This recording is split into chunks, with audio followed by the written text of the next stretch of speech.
With a single twitch of her nose, she bewitched an entire nation. Elizabeth Montgomery, the radiant star of Bewitched, became America's darling of the 1,960 seconds, a symbol of grace, wit, and feminine charm that defined a generation of television magic. But behind the laughter of millions, there was silence. Behind her sparkling eyes, a haunting loneliness that no spotlight could erase. She was a daughter overshadowed by a controlling father, a woman trapped inside the perfection of a role she could never escape, and a lover betrayed by those she trusted most. What truly happened to the woman who made the world believe in magic, yet couldn't save herself from her own invisible curse? This is the full, never-before-told story of Elizabeth Montgomery. Her secret battles, her heartbreak, and the tragic truth that Hollywood tried to forget. Before she became the world's favorite witch, Elizabeth Montgomery was just a lonely girl growing up in a house filled with applause, but no warmth. Born into Hollywood royalty, she was the daughter of acclaimed actor-director Robert Montgomery and stage actress Elizabeth Allen. To outsiders, the Montgomery household looked like a dream: luxury, prestige, and connections that could open any door in show business. But behind those elegant doors, love was rationed, not given. Robert Montgomery ruled the home with the same precision he demanded on set. Distant, authoritarian, and coldly analytical. He expected perfection, even from a child. When Elizabeth smiled, he corrected her posture. When she cried, he called it weakness. His approval became the currency of her existence, and she would spend a lifetime trying to earn it. Her mother, though gentler, was emotionally absent. A woman who believed good manners mattered more than affection. Their conversations were rehearsed, polite, and utterly hollow. In that silence, young Elizabeth learned her first role: to pretend she was fine. She attended exclusive schools where her last name preceded her, where classmates whispered that she was Hollywood's princess. But in truth, she felt invisible. Acting began as an escape, not ambition. A private rebellion against the indifference surrounding her. When she stepped on stage, she could finally feel something. For a few moments, she wasn't the disappointing daughter. She was someone seen, someone heard. Yet the irony was cruel. The very thing she used to run from her family would one day chain her to another illusion. When Robert learned she wanted to act, he dismissed it coldly, telling her that no daughter of mine will make a fool of herself on camera. Those words, sharp as glass, stayed with her. They would echo years later when critics praised Bewitched, and she wondered if he ever watched. Every great actress hides a wound that fuels her performance. For Elizabeth, it was the endless search for the love she never received at home. That longing, unfulfilled and unspoken, became the invisible force behind her charm, her drive, and eventually, her undoing. Would fame finally fill that emptiness, or would it only make the silence louder? When Elizabeth Montgomery stepped onto the set of Bewitched in 1964, she had no idea her life was about to be divided in two. Before and after the twitch, the world saw Samantha Stevens, the charming suburban witch who could make the impossible happen with a flick of her nose. What they didn't see was Elizabeth, standing just off camera, quietly negotiating with her own ghosts. The show was an instant sensation. Within weeks, Bewitched reached over 25 million viewers.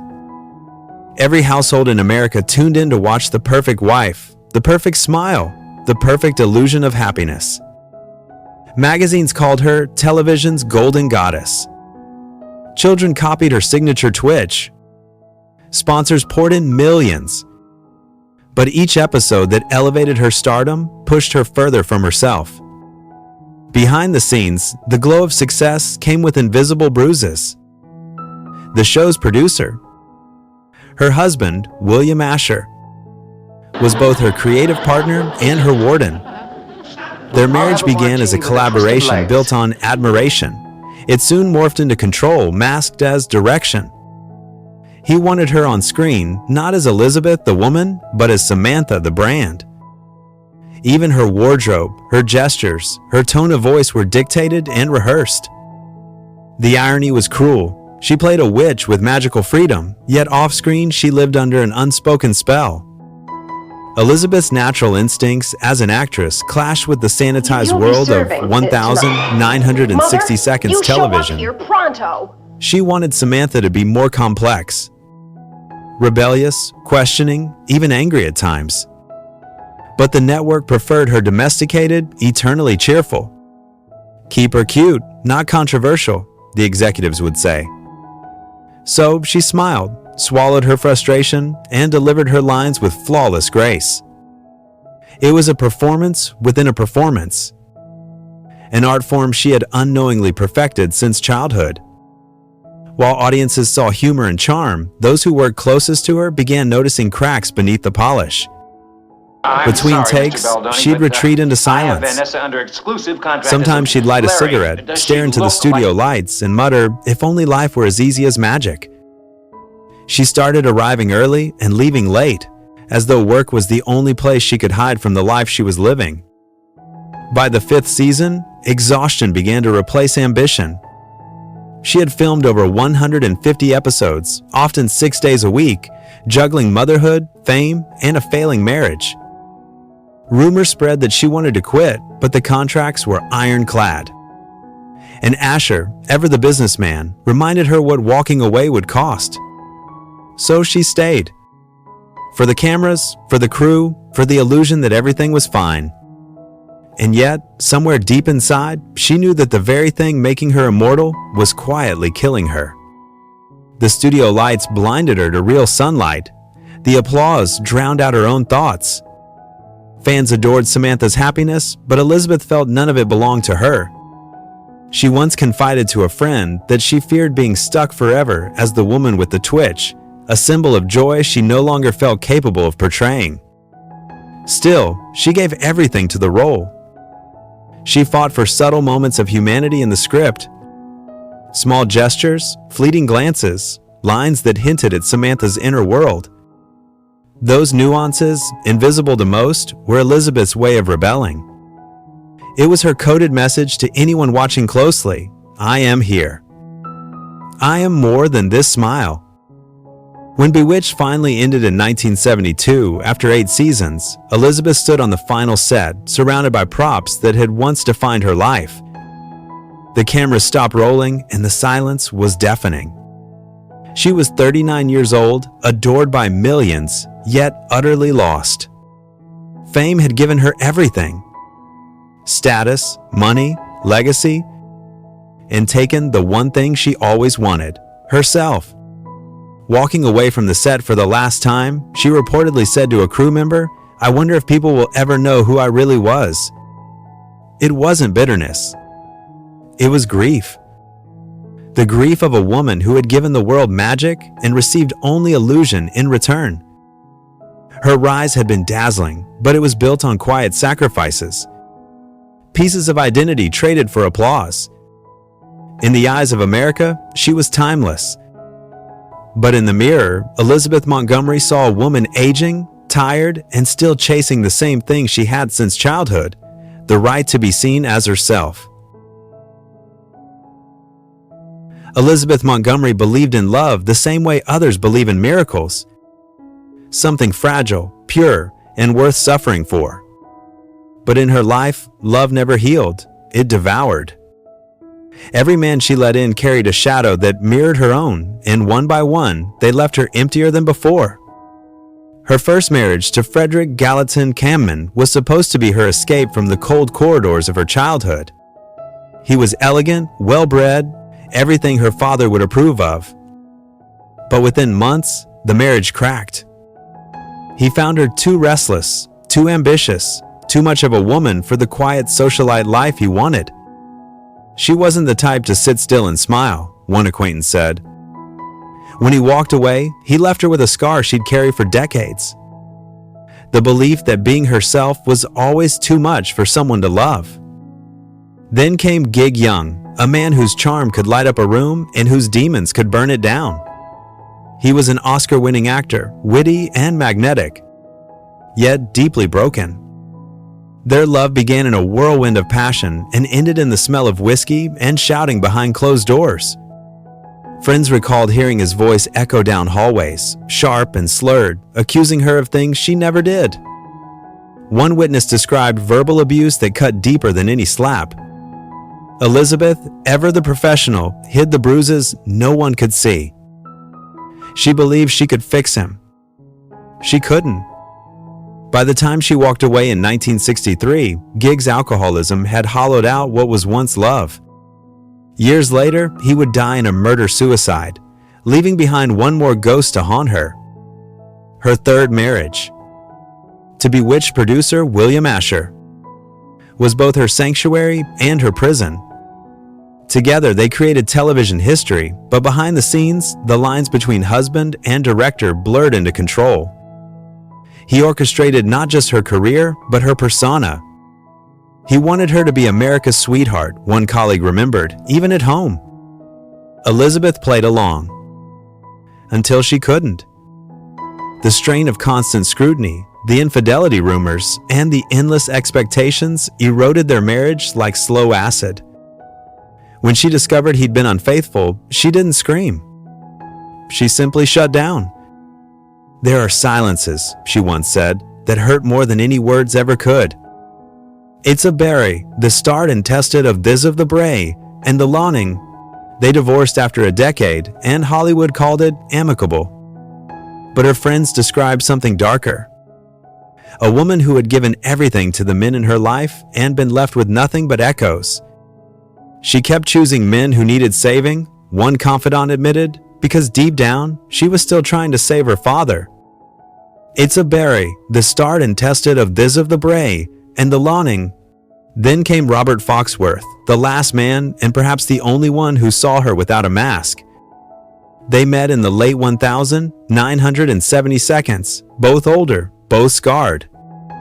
He didn't want Samantha the witch, he wanted Elizabeth, the woman. For the first time, she allowed herself to be imperfect, to laugh too loud, to cry without apology. They lived together for nearly 2 decades before marrying in 1993. He was by her side when she took her final breath 2 years later. But even this love, tender and genuine, couldn't undo the damage left behind. By then, Elizabeth had learned that affection often came with a cost: control, compromise, or betrayal. Each heartbreak had built another layer of armor, and behind that armor was the same little girl who once begged her father to see her. She once told a close friend during those later years, "I've spent my whole life acting. On stage, on camera, in love. I wonder who I'd be if I ever stopped performing." It wasn't cynicism. It was confession. By the end of her third marriage, she had mastered the art of emotional invisibility, smiling through the wreckage, charming through the pain. Her heartbreaks weren't scandals splashed across headlines. They were quiet implosions, and that made them all the more devastating. To the world, she was still luminous, graceful, untouchable. But in private, Elizabeth Montgomery was a woman who kept giving love as if it were oxygen, even as it slowly suffocated her. She had bewitched millions with her laughter. But in the stillness of night, when the camera stopped and the applause faded, even she couldn't conjure a spell strong enough to protect her heart. The camera stopped rolling, but Elizabeth Montgomery could never quite step out of the frame. For years after Bewitched ended, the public refused to see her as anyone else. No matter what she did, every new role was haunted by the ghost of Samantha Stevens, the smiling, perfect witch who could fix any problem with a twitch. But Elizabeth had run out of magic. What remained was a woman quietly unraveling beneath the weight of her own legend. In the 1970 seconds, she began choosing darker, riskier projects. Roles that no network executive could label cute. A Case of Rape, 1974, shocked audiences with its raw realism, confronting a subject television had always avoided. She earned an Emmy nomination for it, but more than that, she earned a new identity, a woman unafraid to stare pain in the face. The same year, she portrayed Lizzie Borden in The Legend of Lizzie Borden, a performance so chilling, so precise, that many believe she was exorcising her own demons on screen. Critics called it career-defining. Friends said it was cathartic. In the Brahmins, deal of it id. Yet, away from the spotlight, she was fighting a different kind of darkness. One that didn't need a camera to exist. After her divorce from William Asher, Elizabeth retreated from the Hollywood machine. She stopped attending parties, declined interviews, and built a quieter life with Robert Foxworth. But peace was not the same as healing. Decades of repression, failed love, and emotional isolation had carved invisible wounds.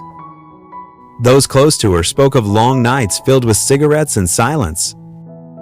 She could sit in a room for hours, one friend recalled, barely saying a word, as if she were waiting for something, or someone, that never came.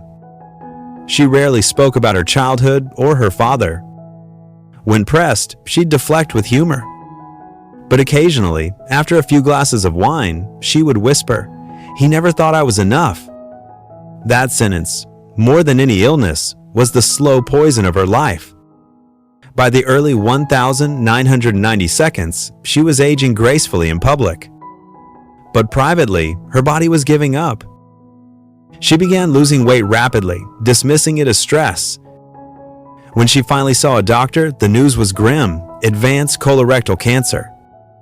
The disease had spread silently, invisibly, much like the emotional pain she'd carried all her life. From diagnosis to death, only 8 weeks passed. 8 weeks to say goodbye, to make peace, to decide what mattered. Friends remember how calm she was, almost serene. She refused aggressive treatment. She didn't want to die under fluorescent hospital lights, surrounded by machines. "I've spent my whole life being directed," she told Robert Foxworth. "This time, I'll direct the ending myself." So she went home, surrounded by her children, her husband, and a few close friends. No cameras, no makeup, no twitch. Just Elizabeth. In those final days, she often sat by the window, sunlight spilling across her face. She seemed to exist between two worlds. The woman who once bewitched millions, and the fragile soul who had finally stopped performing. To a friend who visited her near the end, she said softly, "Maybe I was never bewitched. Maybe I was just tired." It was not self-pity, it was surrender. Her death on the 18th of May, 1995, shocked the public. Newspapers called it sudden. Fans mourned as though they'd lost a family member. But few realized how deliberate her exit had been. She didn't want obituaries filled with her TV magic. She wanted silence, the kind that had always eluded her in life. In retrospect, her illness feels symbolic, a cruel echo of her emotional state. Colon cancer, often linked to long-term stress and unexpressed anger, is a disease of what's held inside. And Elizabeth Montgomery had spent a lifetime holding everything in. The pressure to be perfect, to please, to smile. The unspoken rage toward a father who never said, "I'm proud of you." The exhaustion of carrying a character the world refused to let die. In a tragic sense, her body became the final stage, expressing what her voice never could. Even after death, Hollywood tried to rewrite her. Tributes focused on Bewitched, rarely mentioning her later work or the battles she fought beyond the camera. But time has begun to shift that narrative. Modern critics now see her as a pioneer. One of the first women in television to push against censorship, to demand layered female characters, to break the mold of pretty and obedient. In the Zother Assumption by Benning and Risand, there's a haunting poetry in how her story mirrors the evolution of women in Hollywood itself. In the 1960 seconds, she embodied the illusion of domestic bliss. By the 1970 seconds, she was fighting for the right to be seen as complex, flawed, real. And in the end, she became a cautionary tale about the cost of living your life as someone else's idea of perfection. Elizabeth's legacy isn't just her charm or beauty. It's her quiet defiance. She fought for authenticity long before it was fashionable, and she paid dearly for it. Today, her story feels like an unfinished conversation. A reminder that behind every shining icon lies a human being quietly bleeding beneath the applause. In one of her last interviews, she was asked if she believed in magic. She smiled, that same familiar smile millions remembered, and said, "Magic is just belief made visible. I've spent my whole life believing in everyone else. Maybe it's time someone believed in me." In this other reception by Benning and Risand, that was the real Elizabeth Montgomery. No spells, no illusions, just truth. And maybe that's the cruelest part of her story. The world fell in love with her magic, but never stayed long enough to see her humanity.